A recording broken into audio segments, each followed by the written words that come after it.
Hello and welcome to Tech Deals. Today's topic, how I pick the parts I use for PC builds and why the advice I give you often runs contrary to the hardware that I'm personally using.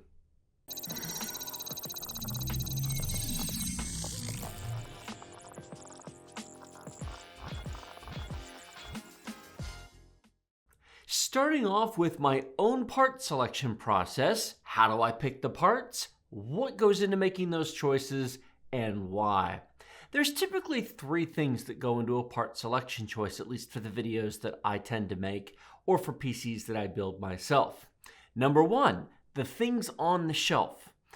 One of the interesting things about having a tech YouTube channel is you have sort of a stealth computer store built right into your office. I will go over to the shelf, I will find several things already sitting there, and I'll go, you're going into a PC today because you already exist.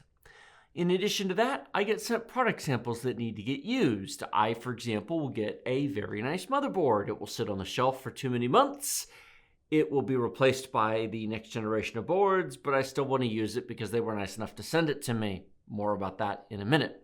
And then finally, I sometimes pick parts based upon a personal need that is not typical. I may not give advice on it, but it's something that I use because outside of the typical norm, I personally find an advantage in having it. Again, we'll talk about that in just a minute. A really good example of this are my recent pair of $2,000 builds, sponsored builds. One featuring the AMD Ryzen 7 3800X, yes, you heard me right, and the other featuring the venerable Intel i7 9700KF, a CPU that none of you should have bought. In fact, I was very honest and upfront with that in the original parts overview of the Intel build, where I say this is great and this is wonderful and all of you should spend an extra $100 and buy the i9 9900K because spending $400 on a CPU without hyperthreading makes no sense. But that's why that was there. Now, these are $2,000 builds, and several people made comments going, wait a minute, you've got 7, not 9 CPUs, and you've got mid-level graphics cards for $2,000? That's crazy. Why in the world would you suggest this? Now, I did discuss that during the actual build videos, but the principal reason is because they are meant to be premium experience builds rather than just raw performance. Of course, you can put more raw performance in there. But these things have very nice premium 80 plus gold fully modular power supplies, very premium coolers, Dark Rock Pro 4 on the Intel build, and a very nice Noctua cooler here on the AMD build. We replaced all of the case fans. There are Be Quiet and Noctua fans in both cases, making them utterly silent. And of course, there are several other things in there that just make it a bit more expensive. Everything was just sort of made very premium.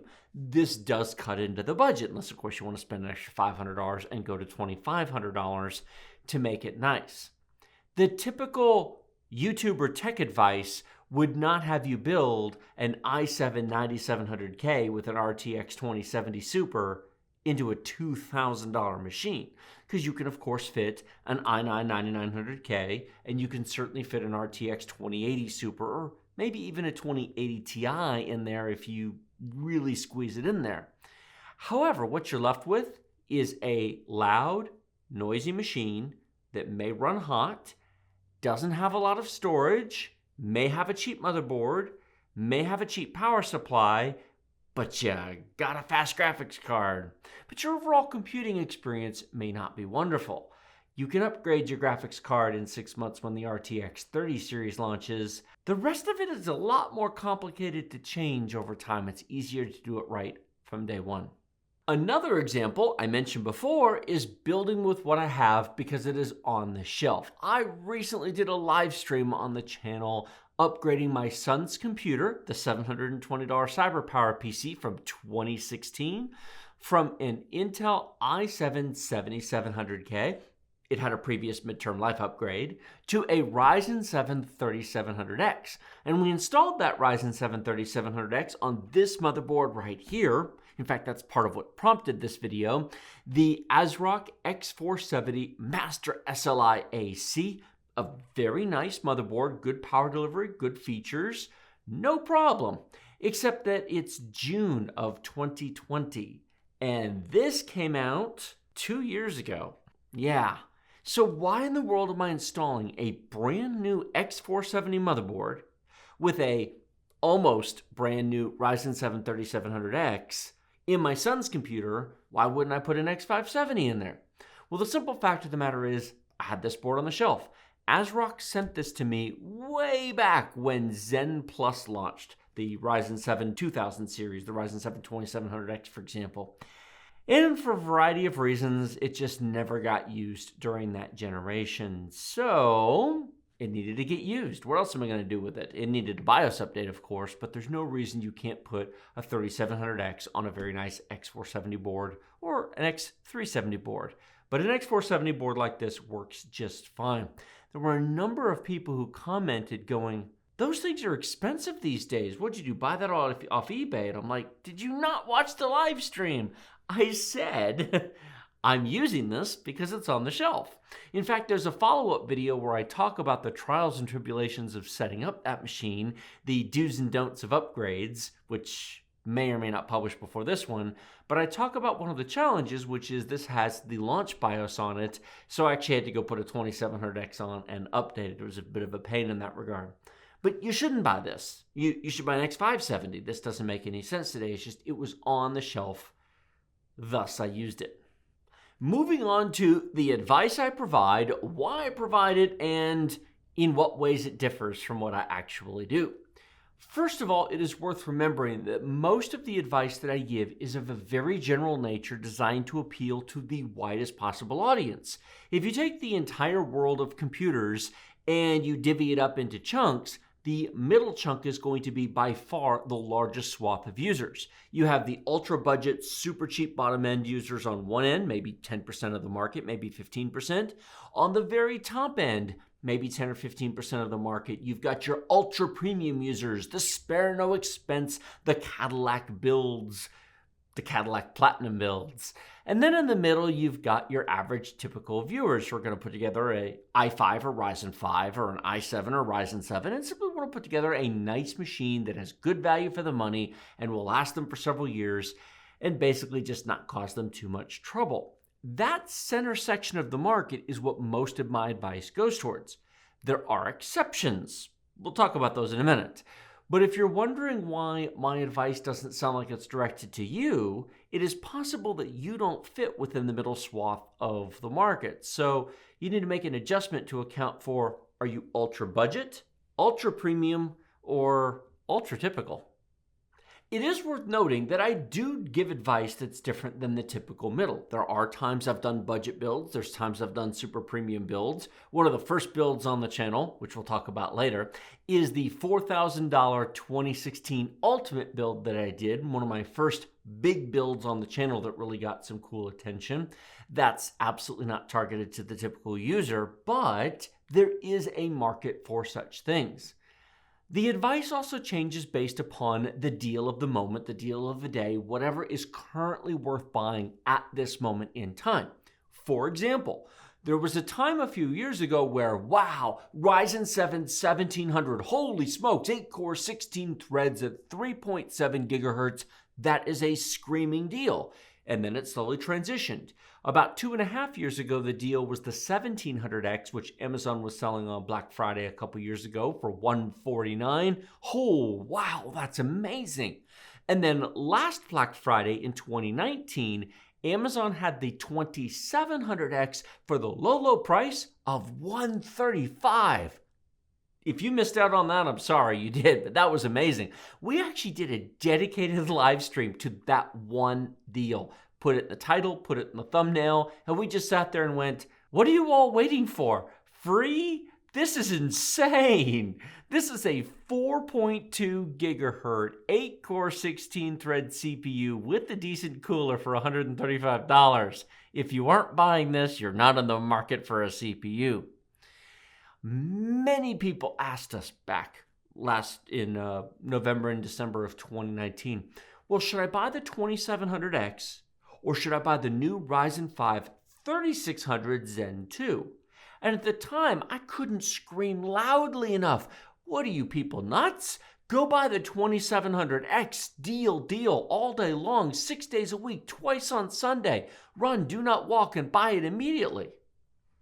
And yet, if you ask me today, I'll tell you, 2700X? Oh, that's dumb. You shouldn't buy that. Go buy a Ryzen 5 3600. I love that CPU. And you might be inclined to look at the monitor or screen or phone or whatever you're watching me on and go, huh? What? Wait, you can't just change your advice? Oh, yes, I can, because the price has changed. Right now, Ryzen 7 2700Xs are selling on eBay used for more than a brand new 3600.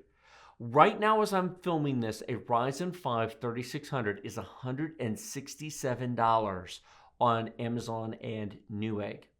$167 for a brand new Zen 2 6-core 12-thread CPU with a cooler that installs in a relatively inexpensive B450 motherboard. There's several to pick from in the $75 price range.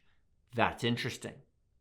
The 3600 has decent clock speeds at about 4 gigahertz. It's about 200 megahertz slower than, say, a 2700X would, but it more than makes up for it with faster instructions per clock cycle with the Zen 2 7nm design. Brand new 2700X CPUs are currently selling for over $200, $230, $235. At $235, I'm not interested in a 2700X anymore. In fact, a 3700X is only about $50 more. It makes no sense. So you should run far, far away from a 2700X today in June of 2020, whereas 6 months ago, I couldn't have yelled any louder at what a deal it was because it was $135 and not $235. So price affects everything. And the price 3 months ago, the price today, and the price 3 months from now will alter everything. Very soon, Zen 3 is coming out. New improvements, expected somewhere between 15 to 20% higher IPCs, expected a couple hundred megahertz higher clock speeds. It may very well at times be 40% faster than the current Zen 2 chips. So Zen 2 won't be worth considering. What happens if a 3700X becomes $179 and the 4700X is $329? Zen 2 suddenly looks incredible. So it's all about the price, and all of the advice that I give, be it low end, middle of the road, or high end, whether it is buy this or that or something else, depends upon what you need it for and what the current market is at that point in time. So if you watch a 6-month-old video of mine and you're wondering, what was tech smoking? Better deals back then. Finally, it is worth remembering that my advice is geared towards home gaming. It is not typically geared towards office use, and it is not typically geared towards high-end professional content creation, software development, and virtual machines. I have done those videos. I will do more of them in the future, but those are the exception, not the rule. The vast majority of people looking to build, maybe it's an $800 machine, a $1,200 machine, a $1,500, $2,000 machine, are doing it because they want to play video games and they want to play the latest and greatest video games. If you just want to use Word and Excel and check your email, Twitter, and Facebook at home, well, iPhones and iPads exist. But putting that aside, a nearly 10-year-old i5 2400 will do that just fine. You don't need to build a new computer to do that. Basic stuff will do that. On the other hand, if you're a professional user who wants to do Adobe Premiere Pro 4K 60 frame per second video editing, well, you need all the money and very nice computers. You don't really, but if you're making money with your computer, it makes sense to have a very nice machine with a lot of very nice hardware. But most of my advice is in fact aimed at the home gamer. So take everything I say with a view towards that. Diving into the gaming advice a little bit more, there's really 3 types of gamers that I give advice to: retro gamers, esports gamers, and AAA gamers. Casual gamers are in there somewhere, but typically casual games will play on most types of hardware. For retro games, you don't need a new computer, you need a retro computer. And I don't really do that very much on the channel. I might in the future. I do actually own several retro computers, and Maybe I'll cover that in more detail at some point, but for the moment, I don't really cover retro. Esports gaming. I have covered a ton of esports. I've done specific esports gaming builds. Now, typically, esports machines do not have to be as powerful as AAA gaming machines do. This is for Overwatch, Fortnite, CSGO, Rainbow Six Siege, League of Legends, those sorts of games. League of Legends will run on a potato. World of Tanks, World of Warships, etc. Those will run on fairly modest and fairly old machines. You can have a 5 to 10-year-old computer, put even a very modest $150 new video card in it. It'll play all that stuff just fine without any complaints. Overwatch, even at high frame rates, Overwatch will play at 144 to 200 frames per second on a very basic computer with a somewhat decent graphics card installed. So you don't need $2,000 builds to play those sorts of games. And then you have AAA games, which require everything you can throw at them and then some. Looking at you, Control and Assassin's Creed Odyssey and Ghost Recon Breakpoint and a bunch of others. But there are very well-optimized AAA games. There's the new Doom Eternal. Frankly, Shadow of the Tomb Raider is not bad, but The Division 2 really impresses me on the wide variety of hardware it will run. You've got Strange Brigade. You've got F1 2020. These are very optimized games. They will run very well at hundreds of frames per second on a $700-800 build without any complaints. Unless you want to play at 1440p, 144 Hz, and you want to do it at ultra detail. In which case, how much money do you have? Because if you want to play Shadow of the Tomb Raider at 1440p on a 144 Hz monitor at the highest detail setting, an i9 9900K and an RTX 2080 Ti will not do that. There actually doesn't exist hardware that will do that consistently. Now, it will on some games, not on others. And you can turn the details down and it will help to a point. But when the new RTX 3080 Ti card comes out, obviously it will come closer to that goal until the games become more demanding. Both high resolution and high refresh rate are expensive to accomplish. Usually when I talk about gaming, however, I'm talking about 60 frames per second gaming, so 1440p at 60 is a heck of a lot easier to achieve than 1440p at 144 Hz. Speaking of the deal, and I talked about that at length before, but I want to give you another example here. The deal comes into play in all buying advice that I give, which is why what I recommended 3 months ago changes. The Ryzen 5 3600 today, right now, is $167 on Amazon and Newegg. That's pretty reasonable, all things considered. Just recently, the Ryzen 7 3700X dropped in price to $275. It was $300.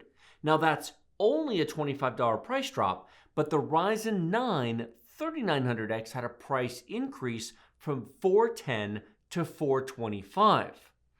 For the past 2 months, I have been giving some very blanket advice on our live streams on Twitter and on the Tech Deals Discord, linked down below in the video description. I've been giving some very blanket advice that you buy one of two CPUs.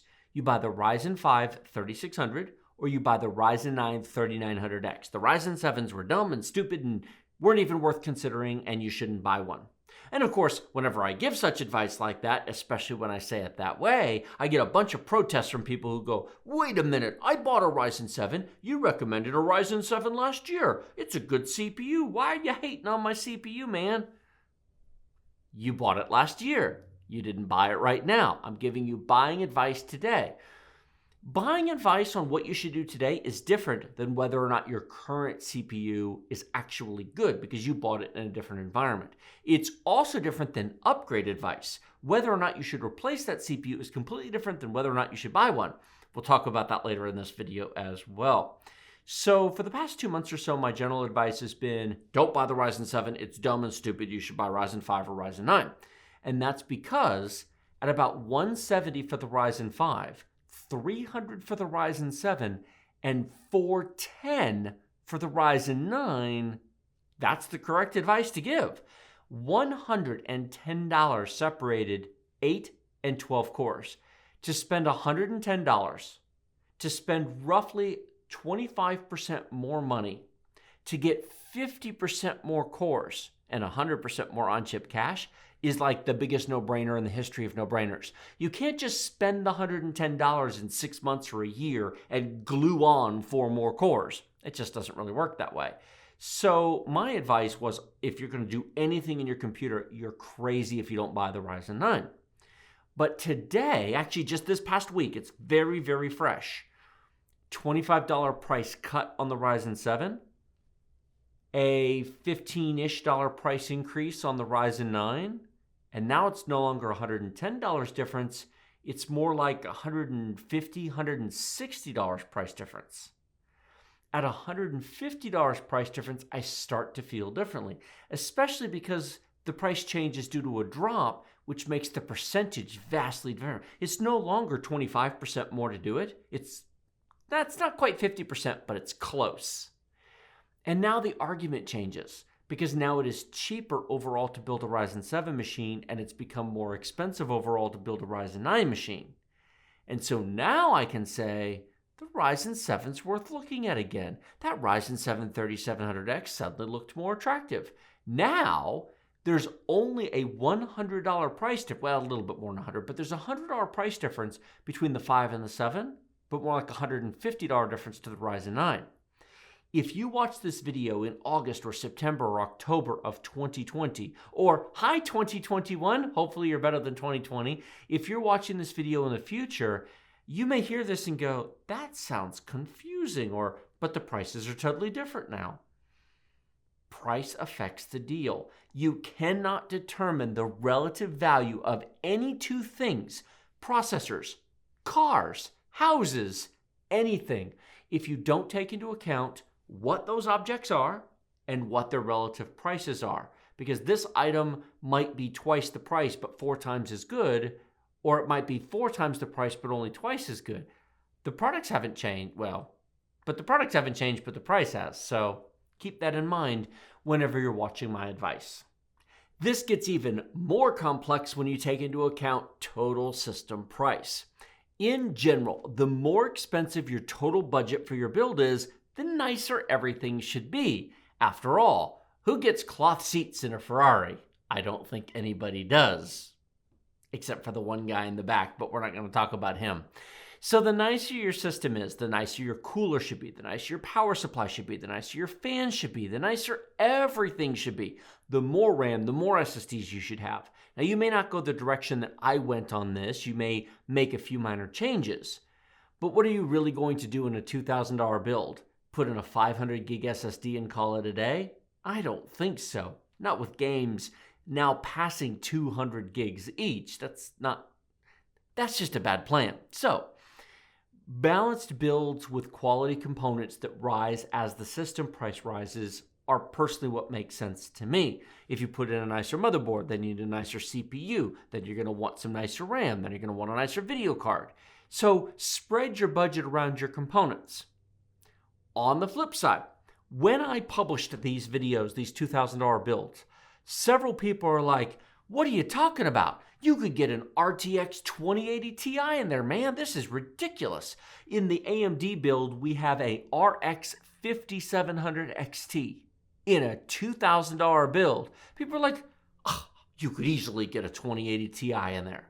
Yes, you could. In fact, it is possible to put a Ryzen 9 3900X and an RTX 2080 Ti in a $2,000 build. There will be tremendously huge compromises to make that happen. If you've got $1,200 for the graphics card and about $400 and change for the CPU, you're left with what? $400, maybe $500 at the most for everything else? Fine, so you have $1,500 worth of graphics card and worth of CPU. Now you need motherboard, RAM, storage, case, power supply, cooler. Okay, the Ryzen 9 comes with a cooler. Maybe fans.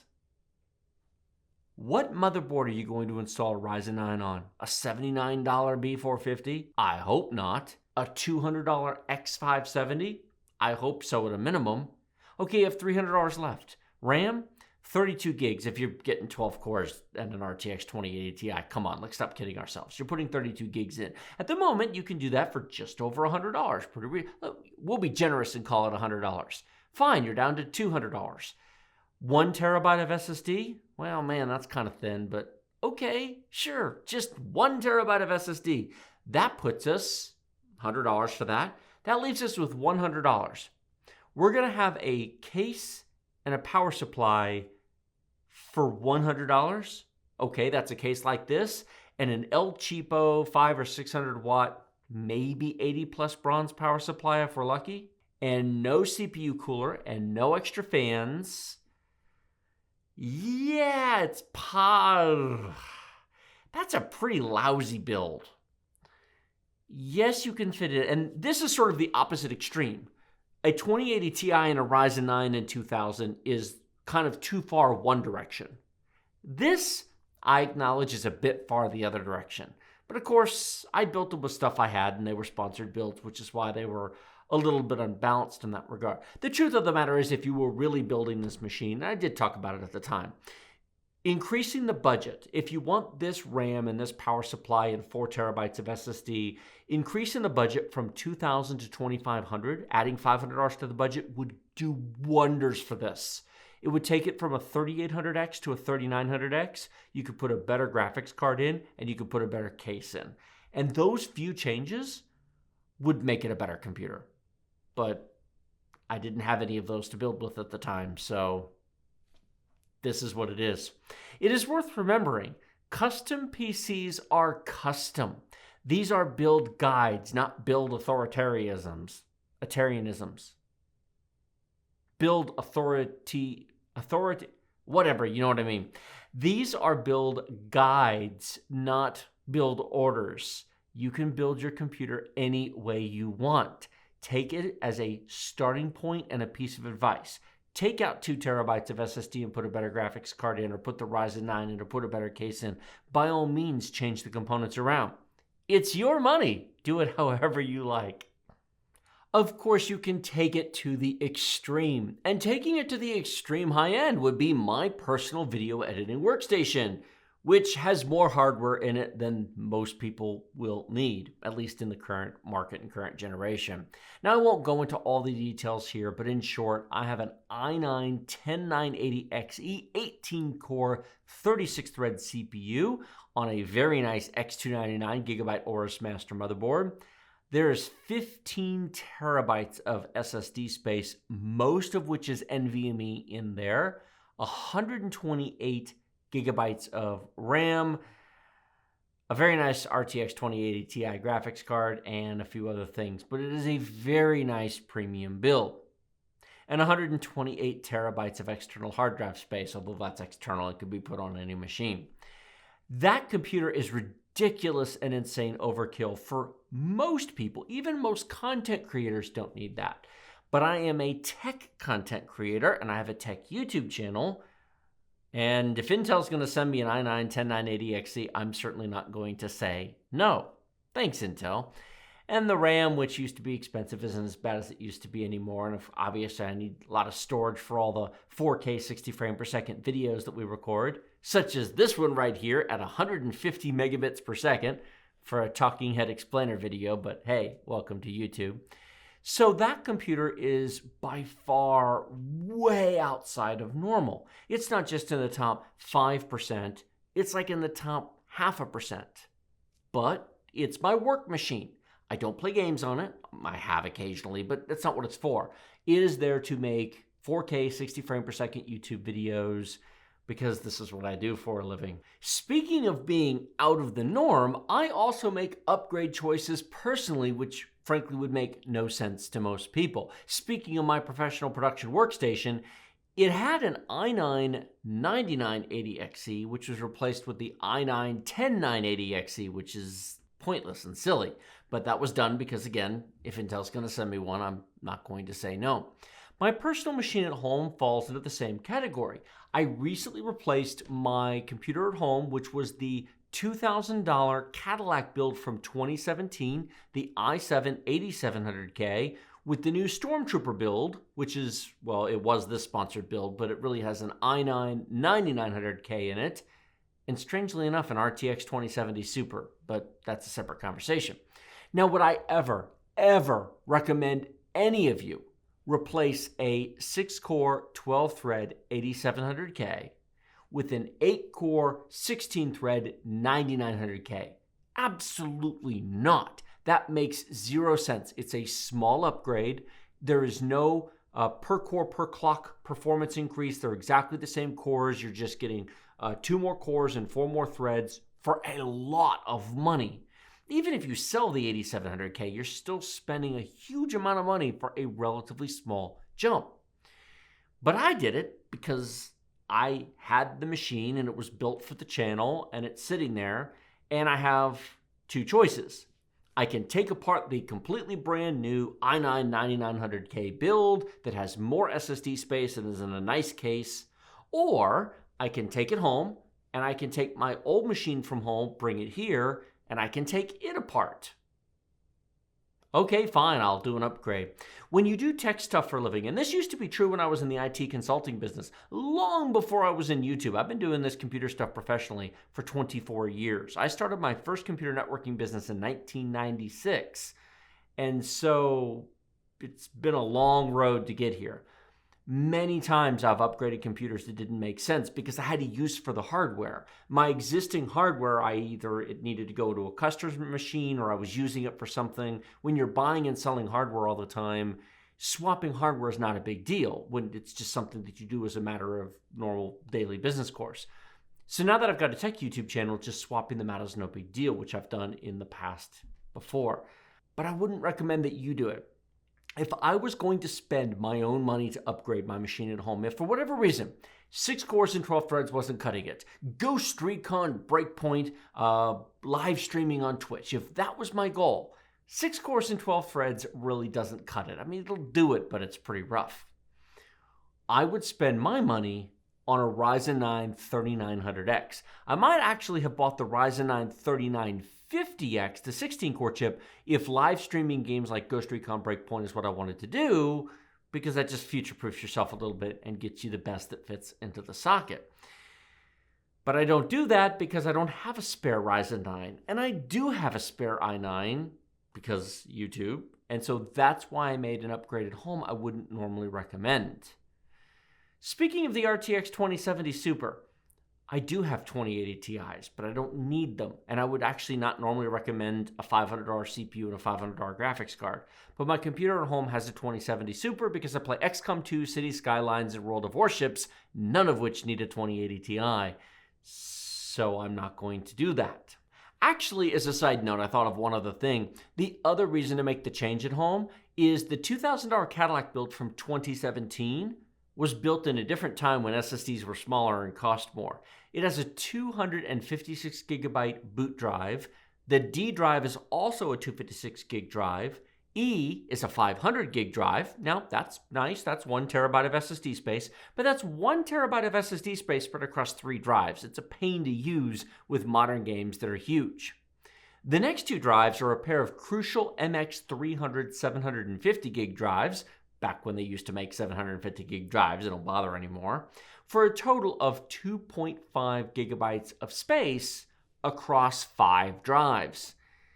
That's kind of a pain to use, to be completely honest, because spreading your files and where everything's located and where games are installed, there's a lot of wasted space, leaving some free space on all the drives. The new i9 9900K Stormtrooper build doesn't have 2.5 terabytes of SSD space. It has 6. Now, the budget of $2,000 had 4, but I added an extra drive, and I showed it in the live stream when I actually did the build live on the channel. It had 4 terabytes there, but I put an extra one in because it's like I'm gonna need it. So there's 6 terabytes of SSD space in 4 drives. 2.5 in the old one, 5 drives, 6 in 4 drives. It is so much easier to use. The boot drive is 1 terabyte, D is 1 terabyte, E is 2 terabytes, and F is 2 terabytes. It doesn't get any simpler than that. And with modern large games, it gives me enough room to install everything that I might possibly want to play, plus have extra space for personal files, my G drive and OneDrive sync and all that, without any fuss or muss. Yes, I could have retrofitted all the drives into the old machine, but why? Finally, that brings me to need. Just because I suggest something because it's a deal does not mean it's a deal for you. If your current computer meets your needs, if you're happy with it, if you play World of Tanks or World of Warships, League of Legends, CSGO, if you're a retro gamer, if you're just playing XCOM 2 and Cities Skylines, your 3, 5, or 7-year-old computer might absolutely cover your needs. And a already paid for owned working computer sitting on your desk for the grand total of $0 in today's money may very well be the very best deal of all. No matter how cheap a new CPU is, no matter how fast a new CPU is, these all cost new money. And if you don't need an upgrade and you're not itching for it and you're happy with your current computer, yeah, keep it. That's an amazing deal. Take whatever money you'd spend on a new computer, put it in the hip pocket National Bank, and smile, knowing that you just gave yourself a deal. Now, those 2 points are the opposite extremes. Doing nothing and upgrading a little bit with a lot of money are 2 extremes. But there's another point to consider anytime I give purchase advice, and that is simply it might apply to you and maybe to you and not at all to you. It depends upon what you're upgrading from. Let me give you an example. In 2016, I did the $4,000 Ultimate System build on the channel. i7 6800K Broadwell E HEDT on an X99 motherboard. $4,000! Although in reality, it was a $2,000 build with $2,000 worth of storage. Most of which was hard drives because I didn't go all SSD at that point. It's only been recent that that's possible. So there was a lot of storage in that build. Now that was a really nice computer that I did not personally need. And the reason I did not personally need it is because my personal gaming PC and general use PC at home was an i7 4770K from 2013. 4 cores, 8 threads, 4 gigahertz, Haswell, worked great, no problem. For the games I was playing at the time, for the use of that machine, I had zero need to replace and upgrade it. So why did I? There's 2 main reasons. Number 1, I had a YouTube channel and I needed content. I needed to build a machine for the channel and it was a good excuse to do so. Number 2, I was getting into 4K video, and frankly, 4K video on a 4-core 8-thread machine, it works, but it works better on a 6-core 12-thread machine. And I found on my Haswell machine, scrubbing in Adobe Premiere through 4K footage would sometimes be quite jumpy. The CPU would max out to 100% and it was stuttering. When I upgraded to the Broadwell E machine with 6 cores and 12 threads, the video editing performance improved tremendously. Let me be clear, we're not talking about render time. Yes, obviously the Broadwell E is faster in render time. We are not talking about render time. Render time is not the limitation to content creation. Well, research and filming and benchmarking and building are, but in terms of editing, scrubbing through the timeline, adding additional layers, adding titles, effects, and transitions, these things all slow down and have hitches on lower-end machines, and having a smoother editing experience is much nicer. And so going to that machine helped tremendously. It had more storage and a nicer graphics card and a variety of other things that my gaming computer at home didn't have. Now, as a bonus, it also meant that my gaming computer at home could just be a gaming computer, and my new Broadwell E machine could be my full-time video editing workstation. I wasn't using one computer for both things, so they could specialize, and I could just go home and game and not worry about it. And then when I came to the office, I would then do the videos and whatnot. Now, I just said that it's not necessary. I didn't need it. I didn't need it for the games I was playing. In 2016, you didn't need a 6-core, 12-thread machine for any of that. However, if I had not had an i7 4770K, if instead I'd had a i5 2400 or an FX 6300, that completely changes. You with the 4770K or 3770K, take your pick, whatever. You don't need it. You can wait. But you with an i5 2400, you with an FX 6300 or, heaven forbid, a Core 2 quad, you're due for an upgrade. And I know that people still today in 2020 still use those, but premium users were due for an upgrade. And I did a couple of videos in 2016 where I talked about why the 6800K was a far better deal than the 6700K, to which a lot of people criticized me at the time and said, oh, that's ridiculous, nobody needs 6 cores. Who's laughing now? Because it was $150 difference back then if you'd listened to me, and instead of spending $1,850 if you'd built a super premium machine, $1,850 on a 4-core, 8-thread 6700K, if you'd spent $2,000 on a 6-core, 12-thread 6800K, a 6800K is still a beast today. That's 6 cores and 12 threads. There's a lot of people building that now, new. You're fine. That is going to turn out to be an incredibly long-lived machine, unless you just are the kind of person who upgrades every year. Whereas if you had a 6700K, 4 cores and 8 threads is looking pretty basic these days. And so that small savings back then, relatively speaking, means that you're going to have to upgrade sooner. And having to upgrade sooner means you're changing a lot of components on your machine and spending a lot of money, and thus you should have spent it originally.